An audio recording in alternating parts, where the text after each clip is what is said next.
My name is Gitonga Wandai. Uh, who am I? Big question. But if that question is about maybe who I have become, I am a Kenyan mountaineer, a hiker, a father. Those are some of maybe some description I can give of myself that I'm really proud of. Yeah, I am a founder of Hikemaniak, a community of outdoor and adventure seekers who are really committed to the outdoors and they love being outside, and that's that's that's what gives me so much energy to live, because it's something I have been working for so long, to see people outside and enjoy the landscape there, especially Kenyans living the magic of outside. It has been my biggest dream, to see people outside. Yeah. I think it's quite way before, because now I can say probably I've been hiking almost half of my life, because I started in college. That is since 2004. When I was in college, I think I was in second year or end of first year, and it was a beautiful journey just to, and I think that is the first time it clicked. Is something that I love, because I was not a sporty or outdoors person before then, or maybe there was no like a very structured way of saying that this is an interest that you have. But well, it has been now all those years, maybe with just a slight break, just immediately after college when I was in a corporate job. But soon after, I was able to swing back and continue with my lifestyle that I really love now. No, they don't know I live this life. Yeah, because when I went to college, and these are just activities, I would tell her, my mom, that we are doing this, we are in this place. But for her, I think the main thing was for me to be able to go through school and get an education, so that I can be able to support myself and probably live a better life than what was there before. Yeah, but majorly not like there was huge interest in her part, to tell me this is the only what I can say is she has always supported what I have interest in, whatever you feel like for example, when I told her like, now I'm not applying for another job and this is what I feel like I want, she was, if that's where your heart is, then go for it. She is that kind of a person who supports and doesn't doubt or doesn't try to put doubt in you that maybe you should not be doing this, or you should not. Is that where your heart is? Then go for it and go for it. True. Yeah. Well, the good thing about growing up country is that somehow you become just an active child by just being. Like for example, we didn't have piped water in my compound, so our source of water was a river down. So I grew up going up and down fetching water, and well, for if that was happening for the kids of nowadays, they would say it's child labor. But we had a quota of like, you need to fetch water for the cows, you need to fetch water for the household usage, you need to fetch water for whatever need that was, even for even for construction. Sometimes there's small construction happening around the homestead, you need to go to fetch water for such things. So I think you just become fit by or you just become an active child by being, not by design, like now what maybe I'm doing with my children. Like we are heading out purposely to be outside, like yeah. But those days you're just outside because it's just the way life is set up. Like you have to be outside there, and when you're outside, you're going through the tea plantations down to the river, to a small forest down there. So you're just taking in the beauty, but you don't know. It's when you have become an adult that you realize how beautiful your childhood and how valuable that childhood was. And Actually, for me, at this point, is to tell any child who is growing up country never to think that they are in a very point of disadvantage than a child who is growing in the urban life. Actually, I think they have an upper hand than a child who is growing in the urban area. Yeah. Yes, I do. I have two of them. Wandai, 10 years old, just turned 11. Wandai, 11 years old, and Coco turned 4 in January. Yes. We do head out most of the time, but Wandai is the one who have been so much out, and we have been so many adventures with him.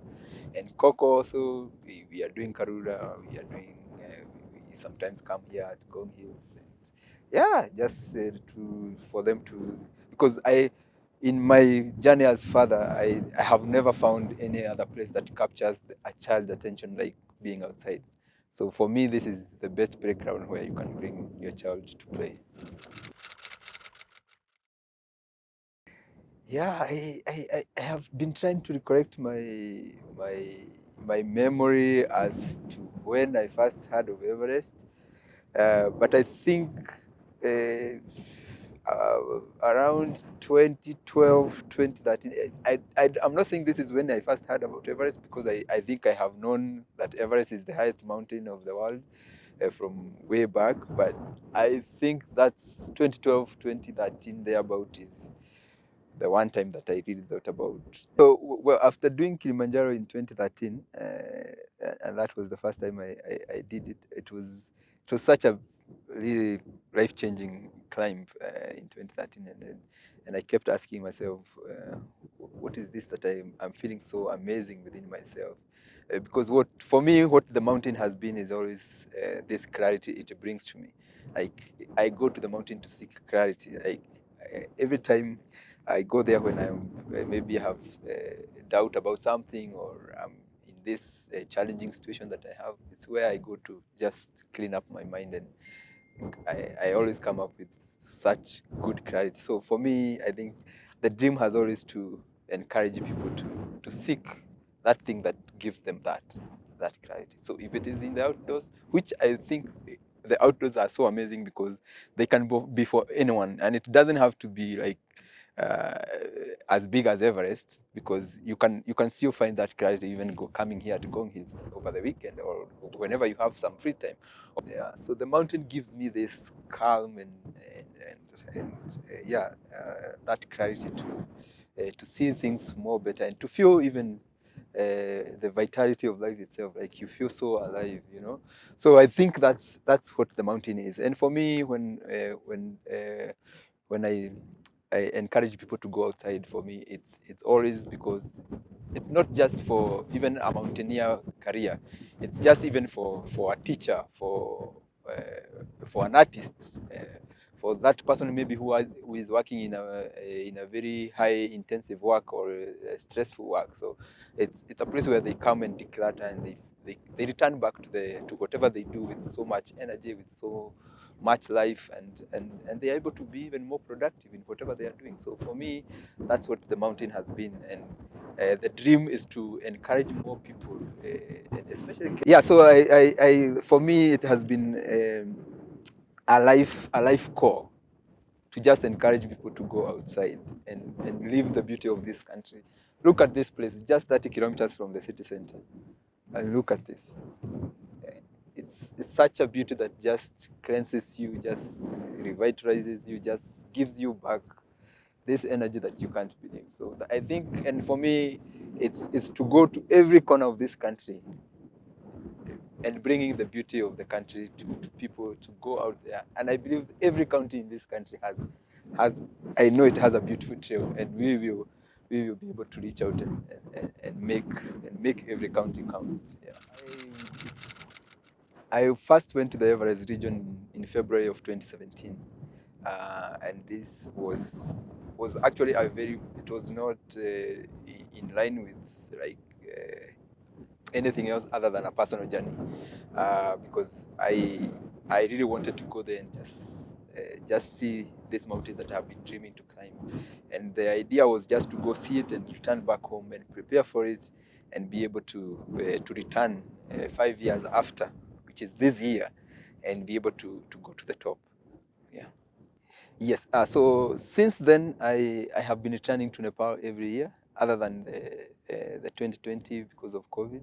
Um, Majorly because there's something else that happened after that first expedition. There was so much interest from Kenyans to go to the Everest region. So after that, I have been leading expeditions to the Everest base camp every year since. And but also for my own training, I have been doing some few peaks in the Everest region. So last year I did 2 peaks. That is the Island Peak and Himlu, and that has been one of the major trainings that I have done to prepare myself.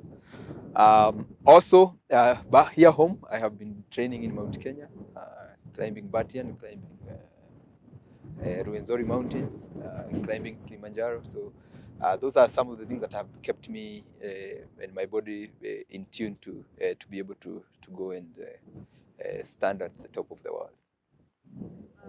What are some of the challenges you faced?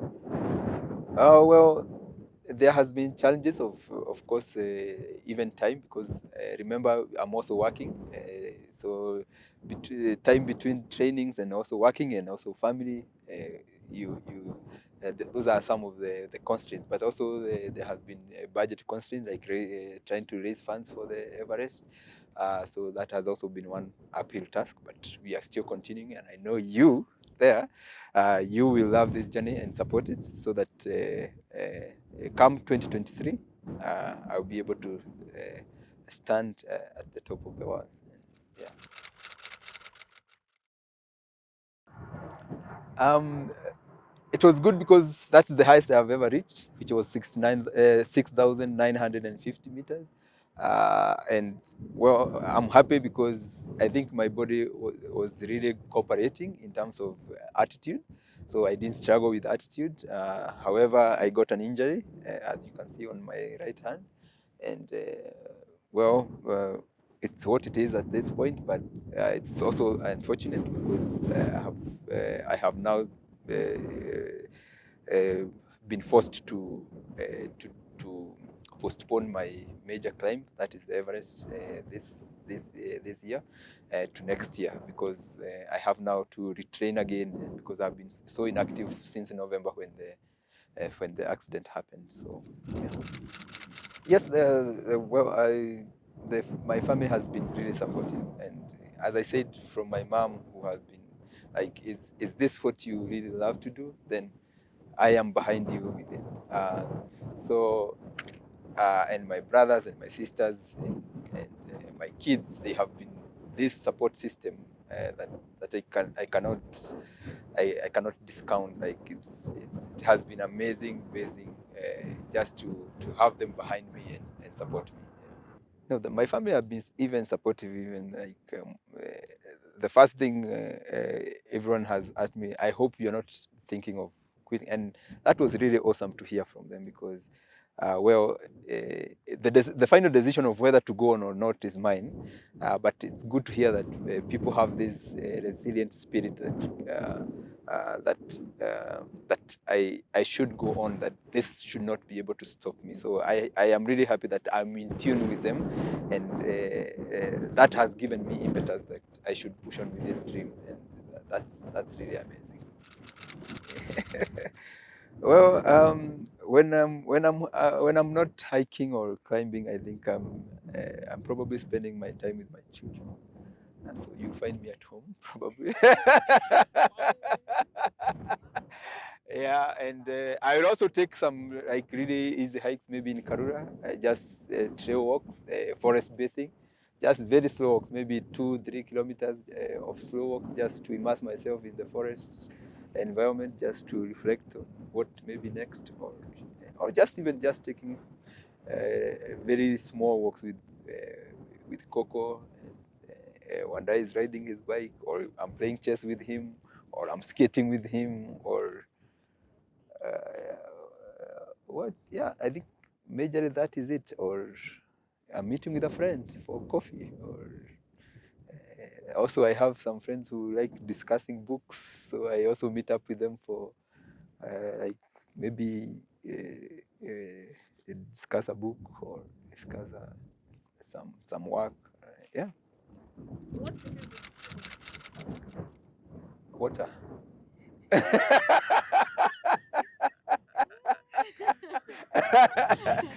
But honestly, I think water is my favorite. Really, seriously. Yeah, Can yeah, you yeah. say a little more? Actually, Gitonga project is it's such a connected project because yes, we are talking of the Everest, but actually the Everest is just the beginning, because and that's why we are calling it the Beyond Everest project, because at the heart of at the heart of the climb is this underlying message that every child out there um, should have this in him, that whatever it is in him that makes them so alive, that makes them actually what I say, that makes their heart dance, they should go for it, because that for me is what is life. If you are doing something and your heart is not dancing, you're not feeling like you're living, then I think probably is something you should ask. Is it the how you're doing it, or is it something that you should not even be in? Like, and if you have not found it, don't tire. Keep looking for it, because it's waiting for you, as much as you are yearning to find it yourself. So keep looking, keep looking. I think that for me is life itself. Yeah, because the project aims to work with kids in primary schools who are maybe with interest in the environmental clubs and all that. But also, the project aims to take the kids out and explore.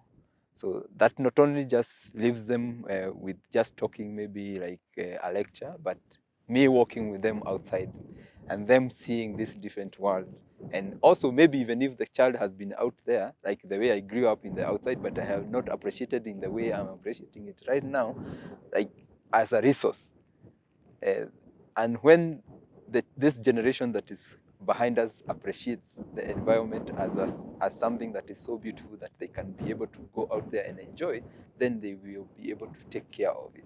So for us, is bringing a generation of very conscious kids that are able to take care, and also they are able to live outside with so much enjoyment. So we are doing tree planting with them. We are also working on a small with an organization called Lugha Ishara, which is working with the deaf kids. Um, and also we will be doing tree planting with them, and also we will take them outside so that they can do their hiking. And we can't wait to see their reaction when they are hiking and or rock climbing, and how we can even bring to see how maybe we can be able to instruct them maybe to do rock climbing. So that's something that I'm really so excited about, and to see how it unfolds. Yeah. Because I love being outside. Then I am a very big champion of protecting it and replenishing it. So I hate littering. I so I encourage people to be conscious about littering. So take care of our environment. Also, things like when you're out there, also encourage others not to protect, and also not to ruin something as beautiful as maybe as a forest or a mountain. So if you have gone with some stuff in the mountain and you have a can of a drink or something, just walk back with it to the city. Don't leave it there. And yeah, and also let's pass it to our children, that also that they grow up being very conscious. Yeah, like now one day will be so conscious about maybe dropping a paper, or because he has seen it in me. He has seen me how I carry.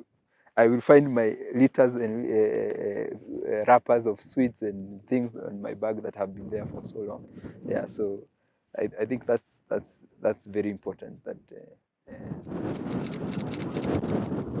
yeah, so the first one was really exciting because it was a self-guided one. But I ended up meeting with people, and so it was a very fresh and raw experience. But the good thing, I was in good shape, and so I was able to enjoy the whole trip. It was about 11 days in the Everest region, and I took the classic route. So it's like just go straight to the base camp. The subsequent trips now, the second year, because the first one raised a lot of interest, and I was able to head back the following year, 2018, with Kenyans, and and we did a different route via the Gokyo Lake, which was really good, and gave us a different view, and we were able to see more 8,000 mountains than just taking the classic route. Then the third one, we went to a different region completely. It's called the Annapurna region, a bit away from the Everest region.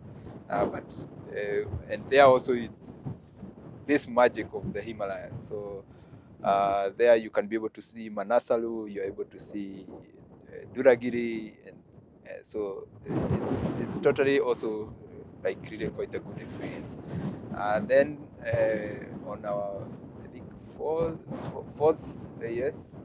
fourth, yeah, I did Island Peak in addition to the Everest Base Camp trek, which is a 6,000 mountain, and it was the first time I was doing a 6,000 mountain. Last year I think was very intense because I returned again, I think 4 months after Island Peak, and I was attempting Himlum, which is 7,139, which also was a good challenge. Though I didn't peak, but I was able to reach up to 6,950 meters. In terms of experiences, they have all come with each different experience, whether it's the region or where I'm climbing, or the experience itself. Like for example, the first time getting to 6,000, you are really excited and you are happy that you have gotten to that milestone, and also like it encourages you and motivates you to go for the next bigger goal. Yeah. So in terms of gear, I think like the gear I used for Himlung was like an equally good gear for an 8,000 meter, but definitely because of like the injury now, because the injury I suffered was a frostbite. But it's a weird because, as you can see, both hands were in the same kind of gloves, and at no time I ever removed my gloves or anything. So we are still trying to figure out exactly what happened. But maybe going forward, we still have to look for really super fine gears that are able to protect me to the uttermost. But yeah, at no one time did I take gear lightly, or what gear can do any lighter. So, but of course, there's the specialized gear that you need for like a summit suit, for example, that is able to protect you from cold up to -50. The same for the gloves or the mittens. The same for, you need a helmet, of course, and the harness, the carabiners, the juma that you climb along the rope. So I will not like give you so much that maybe it's more complicated in terms of the naming and all that. But yeah, there are some specialized gears that we use for the mountaineering. The two figures got a bit cold, and so not a bit, they got really cold. That's why there's a frostbite. So, and that's why you can see the injury as it is. So that was November 4th. The doctors tried to give me like medications that could allow blood to circulate to the affected areas to see if they could be able to save them, but it was not possible. So after 2 months of waiting, uh, the, the affected place has already dried up and demarcated itself. So at that point, the doctor recommended that we go for surgery, of course, to amputate the fingers, and maybe try and save as much length as possible. But this is what we were able to save up to that point. And still, even to cover after the amputation, to cover, they had to get some skin from my tummy to be able to cover up this part. So it was such a quite intense surgery, and a number of them actually, like from the first one, then there were 2 reconstructive ones to be able to bring me to this point. So of course this have changed a number of things, like the way but I'm still very grateful that I can be able even now like to hold stuff and without shaking. Yeah, so the hand is really coming back. Like at some point I was feeling like maybe I will not be able to climb, but I'm feeling like now I'll be able to grab things and be able to hold, and the the muscles here are becoming more stronger and stronger by the day. So I'm really grateful for that, and I'm really hopeful for the future, and that the future looks so good, and the adventure continues. It has been like a really tough time, especially between November and coming all the way to now. But the support of the Hikemaniak family, the home, the friends, it has been amazing. Just and people who came home, people who sent gifts, people who sent their support. It has been such an amazing time just to see the warmth of the human heart at play. So it's and I think that's I can say in a major way that's why I'm really back on my feet and able to even have so much courage and to continue with this journey to go to the roof of the world. Yeah, so there are some other hazards that also you can be able to get, like snow blindness, which you can get anywhere as long as there's snow, and you don't have really good protective glasses. So, but for example, like now the last one that I got in Himlung was I was walking in the night, so it could also have been like it was caused by too much wind on my eyes, and that froze the cornea, and that affected my vision. It became blurry, and at some point just complete darkness. But I was also able to easily come back after a bit of medication and the rescue that happened in Himlu. Yeah.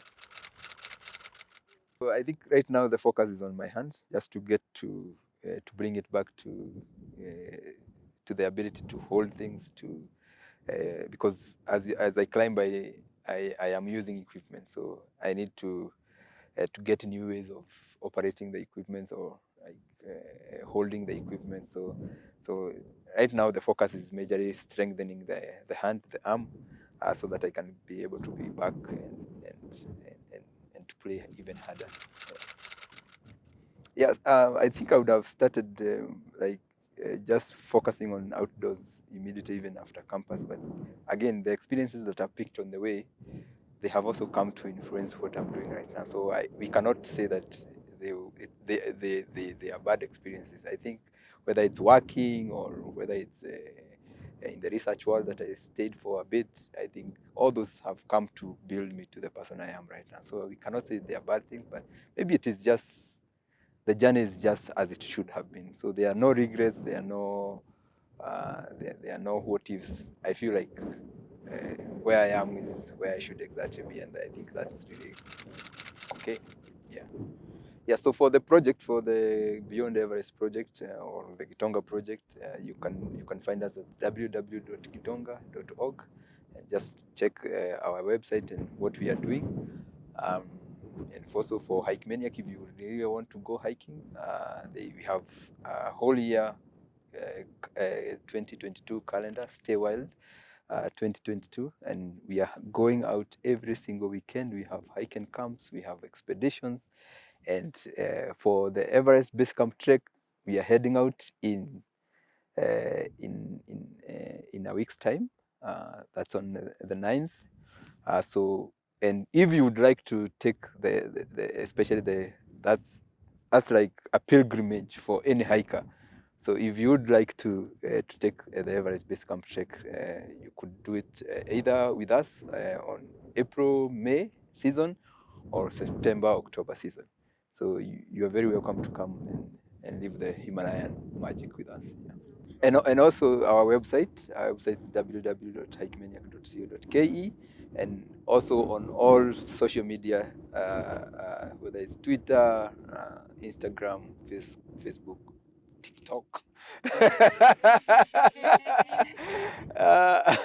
It's all Hikemaniak, one word. Yeah, yeah. Um, I think it's for the young people to know that they don't have any limitations as to what they can do, for example, because I think always at any part of your life, you always feel like there's certain limitation. Like for example, even for me right now, I would say there's a limitation of resources to go to the Everest.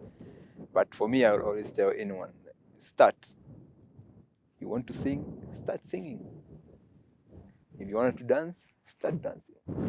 Don't say I will dance when I see this happen, or I will dance when I will focus more on dancing when or I will start painting when I'm this, or I will start coding when I'm this. Start doing it with whatever resources that you have right now. Start doing whatever other magic will come, whatever other things that will happen on your way. Let it find you walking. Let your miracle find you when you are walking that journey that you really want. But you can't say that I'll start climbing when all the money for Everest is there. No, you have to start your journey, wherever it is, and whatever it is that you really love and makes your heart dance. Go straight to it and do it. That for me is what I would tell, and it's anyone actually, because there are people maybe who have held their dreams even they're turning 50, they're turning 60.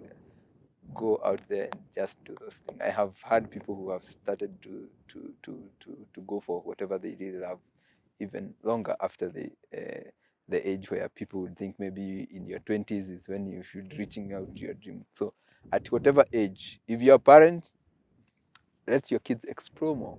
And for me, I'm doing my little thing to put my children out there in the outdoors. That for me is what I know. So maybe if you know something else that you think that could be able to put your child out there and expose them, then go for it. I think that's the most important thing. And don't limit them, because kids have one gift that we adults sometimes we don't have. They are not limited in the way they speak or the way they think. If they think this is that's what they say. So nurture that, because uh, soon they'll start knowing about limitations, and after that maybe they will not be able to. It will be even harder for them to return to their dream. So follow your heart. I think that's the most courageous thing that you can ever do, to follow your heart, because nobody knows it other than yourself. So never let anyone tell you what you can do or what you cannot do, because that is only you who knows. Don't give anyone else the power to do that. Go for your heart.